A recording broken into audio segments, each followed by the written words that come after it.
Muchas gracias por la invitación y los buenos días para todos.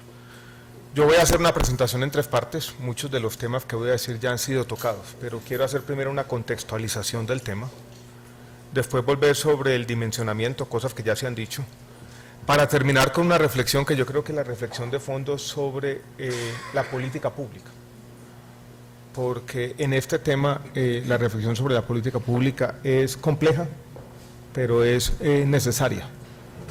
Trascender los diagnósticos, trascender las cifras, trascender el contexto y ver cuáles son los instrumentos de política pública que están al alcance del Estado, más allá de la sociedad, para influir sobre estos comportamientos. Vamos a ver que para discutir la política pública vamos a tener que hacer una diferenciación entre lo que es importante, pero también tener un sentido de la eficacia de los diferentes instrumentos de política pública disponibles, que podemos anticipar desde ya, no son muchos. Empecemos entonces con el contexto primero, ustedes lo conocen bien, y yo creo que el contexto necesariamente es el de las enfermedades crónicas no transmisibles. Hay una metáfora repetida, reiterada, pero que vale la pena volver a traer a cuento, es la metáfora de la epidemia silenciosa. 55 millones de personas mueren o morirán en el año 2030 por enfermedades crónicas no transmisibles. Hay un porcentaje que aparece en las cifras de la OMS y también está presente en las cifras nuestras. De ese universo, más o menos el 5% es atribuible o puede ser atribuible a los problemas de sobrepeso y obesidad. Las cifras globales yo creo que es bueno tenerlas en mente para hacer las comparaciones. Aquí es bueno tener las cifras absolutas en la mente, pero también las comparaciones son importantes. Tenemos algo así como 40% de los mayores de 18 años en el mundo sufren de sobrepeso, 13% de obesidad, pero el problema ustedes lo conocen bien. Las prevalencias han venido aumentando de manera sustancial y en el periodo aquí en consideración, 35 años, una generación y media, se han multiplicado por 2 y algo más. Este pues es un problema global, creciente. Y es un problema que ha aparecido en los últimos años también con una correlación con la inequidad. Los problemas comienzan a ser más prevalentes en las personas que tienen desde un punto de vista socioeconómico mayor vulnerabilidad. Yo creo que eso también es tenerlo en cuenta. Todas las cifras gruesas son esas. Podemos pasar a la siguiente, para enfocarnos ya en el tema de Colombia, donde ustedes también conocen nuestra transición epidemiológica. Casi 70% de la carga de obesidad está asociada ya a enfermedades crónicas no transmisibles, de las que aparecen aquí en la gráfica. La primera, enfermedades cardiovasculares, cáncer, otras enfermedades no transmisibles, enfermedades respiratorias y diabetes, explican 2/3 partes de esa carga de obesidad, y eso también es necesario tenerlo en cuenta. Estas cifras son conocidas. Las que vienen, quiero que pasemos a la siguiente, son menos conocidas. Estas las preparamos para esta presentación, son datos nuevos de la cuenta de alto costo de nuestro tema de aseguramiento, que muestra los recursos que invierte el sistema público de salud. Creo que no se enfatiza en nuestro debate lo suficiente que los recursos del sistema de salud son públicos todos en las enfermedades crónicas no transmisibles. Miren que invertimos más de 4 billones de pesos en cáncer, en enfermedad renal crónica, en los temas que tienen que ver con trasplantes, casi 1 billón de pesos, 840.000 millones. En enfermedad renal crónica, en los estadios de 0 a 4, miren, el valor es superior a los 7 billones, y así para un total de 25 billones de pesos. Esto es 2/3 partes de los recursos del gasto total en salud, incluido el gasto privado, se destinan a atender enfermedades crónicas no transmisibles. Estos son los datos últimos datos disponibles de un año 2013. Los recursos del Sistema General de Seguridad Social son cercanos a los 30 billones, los recursos totales, incluyendo gasto privado, se aproximan a los 40 billones para tener unas cifras de referencia a estas cifras. Los 30 billones públicos nos gastamos 25 en estas enfermedades, o sea que es enfermedades crónicas no transmisibles. De esto vendría la pregunta entonces que ustedes pueden hacerse de qué tanto de estos recursos pueden asociarse a los problemas de sobrepeso y de obesidad, que es lo que nos concita esta mañana un cálculo grueso de servilleta que podríamos hacer es utilizar ese valor del 5%, y estaríamos hablando de una cifra en todo caso entre 1 y 2 billones de pesos, donde existe un nexo directo, causal entre los problemas de sobrepeso y obesidad y los recursos que se invierten en nuestro sistema público de salud.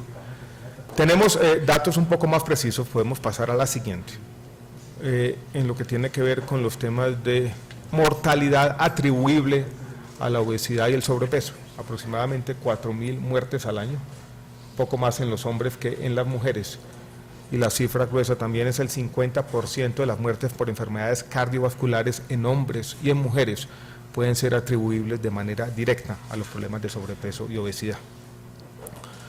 La forma como se conceptualiza en el Ministerio y en el mundo, no es una idea nuestra, estos problemas de las enfermedades crónicas no transmisibles, que a mí me gusta, siendo nuevo en el tema, es lo que se conoce 4x4, 4 patologías o enfermedades: enfermedad cardiovascular, cáncer, EPOC y diabetes. Y esas 4 representan algo más del 70% de la carga total de enfermedad.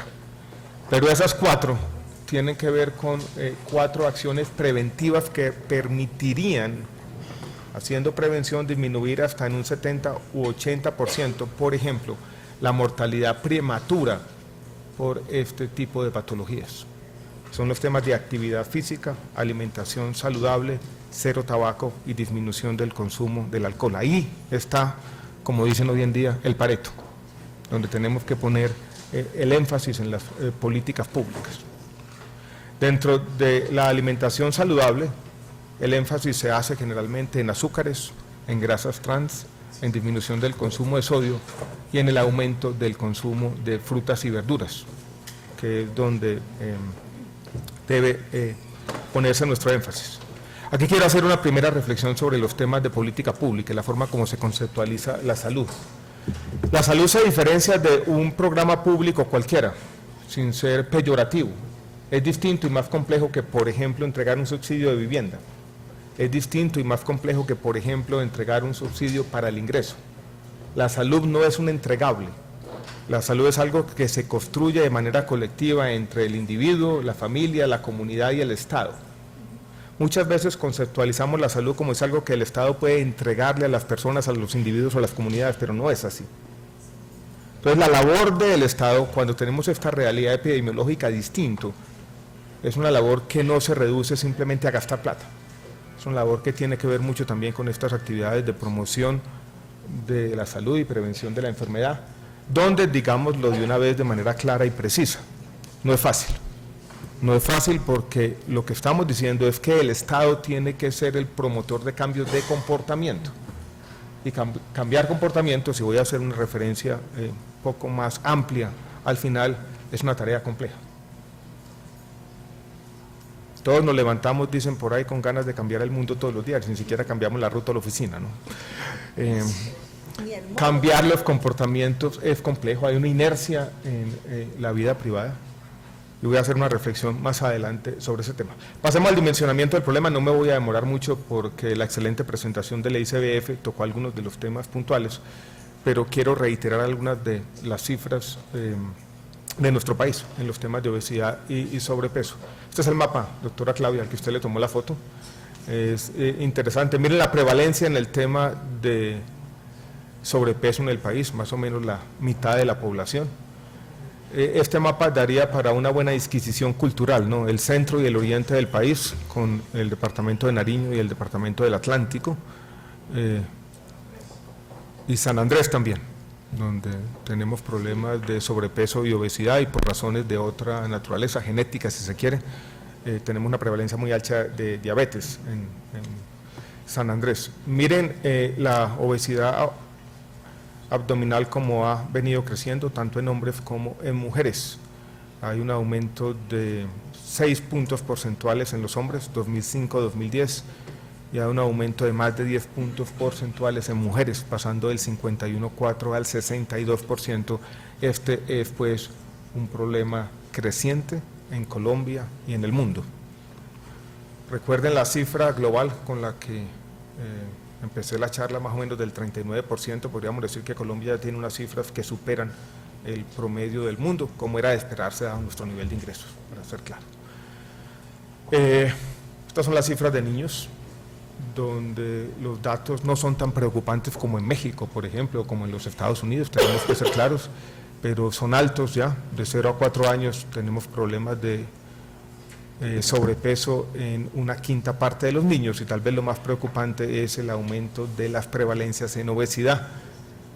Todos estamos esperando los datos de la encuesta en CIN del año 2015, yo creo que sin ese dato el diagnóstico todavía nos queda un poco cojo. ¿Cuándo sale? Debe salir este año. Aquí hablaba con la senadora Sofía, que me regañaba en privado por la falta de oportunidad, pero ya se está haciendo el trabajo de campo.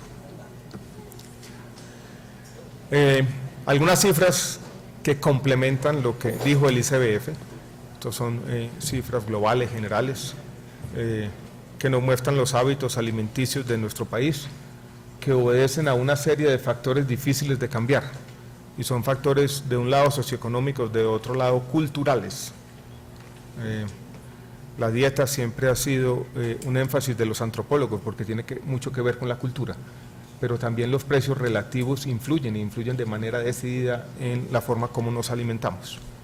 95% consume azúcares y dulces, 1 de cada 2 consuma rápidas cada mes, 2 de cada 3 no consume verduras diariamente, me incluyo.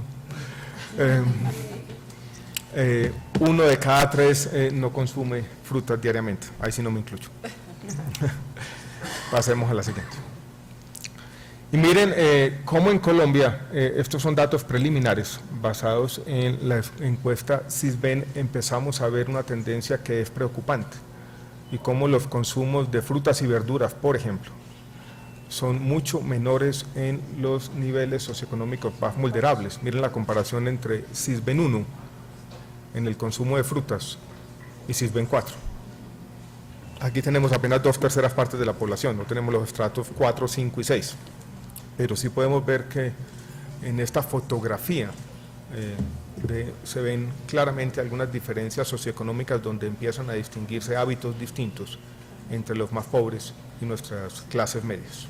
Yo creo que eso también es preocupante, y aquí también tenemos que hacer entre todos una reflexión de política pública. Pensemos un poco en entonces qué es lo que podemos hacer.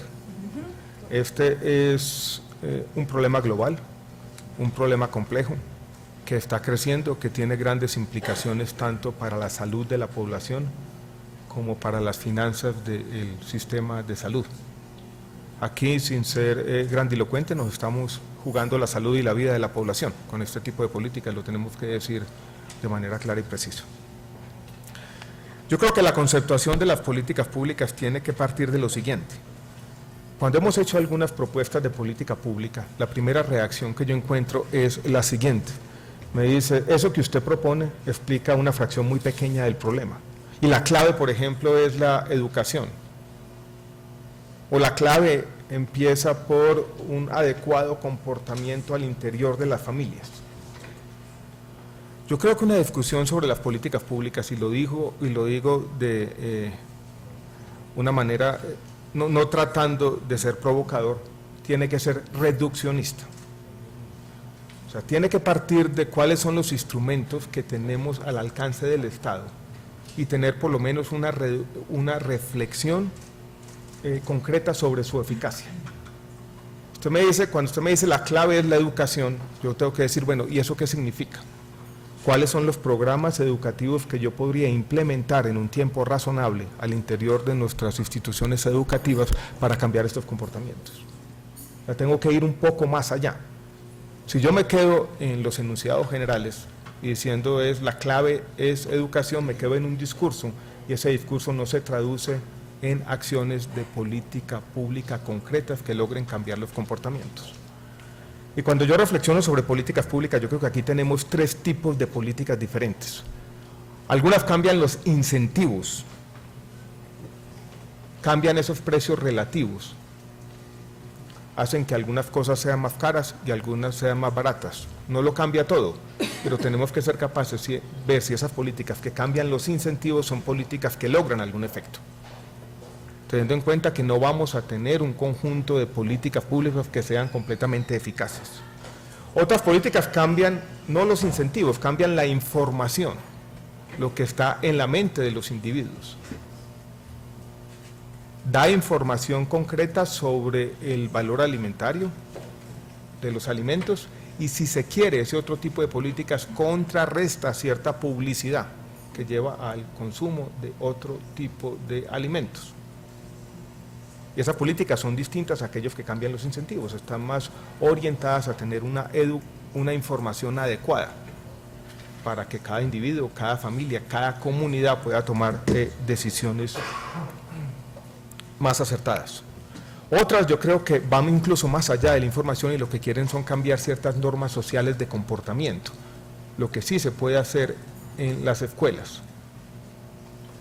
Seguramente hay grandes diferencias en las normas sociales que no tienen que ver con los incentivos en esas diferencias regionales que encontramos en nuestro país. ¿Por qué la gente es más activa físicamente en la costa caribe que en el centro? El clima explica mucho, pero también hay unas normas sociales de comportamiento que se cambian poco a poco en el margen con políticas públicas precisas. Y lo otro tiene que ver con lo que yo llamaría un conjunto de políticas de oferta, donde lo primero que tiene que hacer el Estado, por ejemplo, cuando tenemos programas de alimentación escolar, es en el diseño de esas dietas tener en cuenta algunas de las recomendaciones más precisas. Y también el papel que puede cumplir en esas políticas de oferta una entidad como el Ministerio de Agricultura que ustedes han reclamado aquí. Entonces yo creo que para hacer esta reflexión necesitamos esa reflexión sobre políticas públicas. No tenemos mucho más margen de maniobra que cambiar los incentivos, mejorar la información, bregar a cambiar normas sociales en el margen y aumentar la oferta y mejorar las dietas de nuestros programas públicos. Allí es donde está, creo yo, siendo tal vez un poco reduccionista, algo se me puede haber quedado por fuera, pero yo creo que allí debe estar el énfasis primordial en las políticas públicas. Pasemos siquiera a la siguiente. La forma como conceptualizamos esto desde el Ministerio también es escogiendo una línea de acción, la lactancia materna, que ya se mencionó, que es muy importante y está más adelante en la vida asociada con los temas de sobrepeso y obesidad, la alimentación escolar, todas las políticas fiscales, donde están los impuestos y la regulación de publicidad, los etiquetados, y están en la siguiente, pasando a la siguiente, el conjunto de medidas o líneas de acción que yo llamaría más intersectoriales. Todo lo que tiene que ver con entornos saludables, hay algunas ciudades que están comprometidos con los entornos saludables. En estos días vi un comentario suyo, senadora Claudia, que decía la ciclovía es lo mejor de Bogotá. Yo también creo que es de lo mejor de Bogotá, 40 años, sí. Cada que la veo los domingos dice, aquí se está construyendo más salud que con muchos programas del Ministerio de Salud o de las instituciones encargadas directamente de la salud. Todos los entornos saludables son fundamentales. Todo lo que tiene que ver con la información, y ya lo dijimos, las políticas de seguridad alimentaria que atañen más a agricultura. Nosotros tenemos en cada una de estas líneas un conjunto de políticas. ¿Qué autocrítica puedo yo hacer? No las evaluamos de manera sistemática. Entonces a veces tenemos un montón de iniciativas, todas valoradas desde las intenciones, todas, soy reiterativo, bien intencionadas, pero muchas veces en este conjunto de políticas distintas que se superponen, no hemos sido capaces de discernir qué es lo que está funcionando, qué es lo que no está funcionando, qué es lo que se debe consolidar, qué es lo que se debe cambiar. Y yo creo que ahí es donde tenemos que hacer un primer énfasis. Hemos propuesto, y con esto ya termino si se quiere, que el país dé un debate sobre un instrumento de política pública que no es el único, pero yo creo que es importante, y es ver si los cambios en los que llamé los incentivos o en los precios relativos, o utilizar un instrumento que tienen todos los estados, que no es constreñir la libertad de los individuos, pero sí es bregar con algunos incentivos económicos, producir cambios en el margen. Cuando vuelvo y repito, no tenemos una gran colección de instrumentos eficaces en la mesa, y es estos impuestos a las bebidas azucaradas. Quiero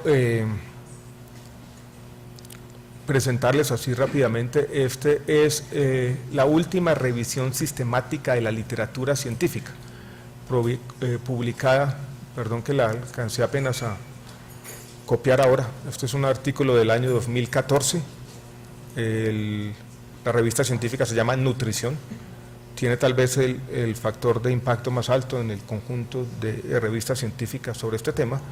Miren que dice que a pesar de que todavía hay dudas sobre la calidad moderada de las investigaciones, esa revisión sistemática de la literatura científica parece concluir que este es un instrumento eficaz de política pública para lograr estos comportamientos. Los impuestos. Ahí está este artículo y creo que hay otro, dijéramos, otro artículo similar publicado en la misma revista científica que trata de evaluar todavía de manera preliminar la experiencia de México. ¿Qué ventaja le he visto yo a esto en los primeros esbozos de este debate? Que yo creo que esto tiene, si se quiere, un subproducto, algo que le sirve al país, es que uno puede aprovechar esta discusión pública para poner el conjunto de políticas públicas sobre la mesa, que el país se preocupe efectivamente sobre cuáles son las políticas públicas para combatir la epidemia silenciosa de las enfermedades crónicas no transmisibles y cuáles son ese conjunto de políticas públicas, valorándolas por su eficacia, que nos permiten luchar contra el sobrepeso y la obesidad. Y lo que le hemos propuesto no es nada distinto que el país de este debate seriamente con apego a la evidencia. Esto es un poco mi reflexión el día de hoy. Muchas gracias a todos por la atención.